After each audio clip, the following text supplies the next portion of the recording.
ஒரு நாள் ஒரு வீடு இருந்துச்சாமா. அந்த வீட்டுக்குள்ள எல்லாருமே இருந்தாங்களாமா. அந்த வீட்டுக்குள்ள எல்லாருமே இருக்கும்போது ஏதோ ஒரு வேர்லேருந்து மரத்துலேருந்து சத்தம் வந்துச்சாமா. அது என்ன சத்தம்னு போய் ஒரு குட்டி பாப்பா பார்க்க போகும்போது அந்த குட்டி பாப்பா போய் பார்த்துச்சாமா. ஆனா அந்த யாருமே இல்லையாமா. அதுக்கப்புறம் உள்ள வந்துடுச்சாமா.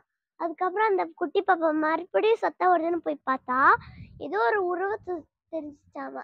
அந்த உருவம் என்ன உருவமே தெரியல. அதனால என்னன்னு சொல்லிட்டு அம்மா கிட்ட ஓடி போய் சொல்லிடுச்சு. அதனால அந்த பாப்பா அந்த அந்த பேய் வந்து பார்த்துட்டு இவங்க எங்களை சொல்லி கொடுக்க எங்களை சாகடிக்க பார்க்குறாங்க அப்படின்னு சொல்லிச்சாமா. அதனால அந்த குழந்தையும் அம்மா கிட்ட சொல்லிட்டு வந்து பார்க்க சொன்னா அவங்க அம்மா கண்ணுக்கு எதுவுமே தெரியல. அந்த பாப்பா கண்ணுக்கு மட்டும் தெரிஞ்சிச்சாமா. அந்த பாப்பா கண்ணு எதுவுமே அதுக்கப்புறம் ஃபர்ஸ்ட் என்னமோ ஒரு தெரியலன்னு சொல்லிச்சாமா. ஆனா லாஸ்டா தெரியுதுன்னு சொல்லிச்சுன்னா அது எப்படி நியாயமா வரும்னு சொல்லிச்சாங்க.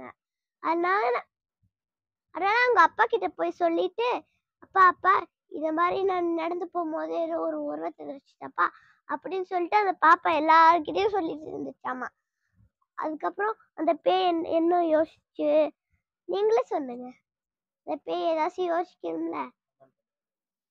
கமெண்ட் பண்ணிடுங்க. தேங்க்யூ.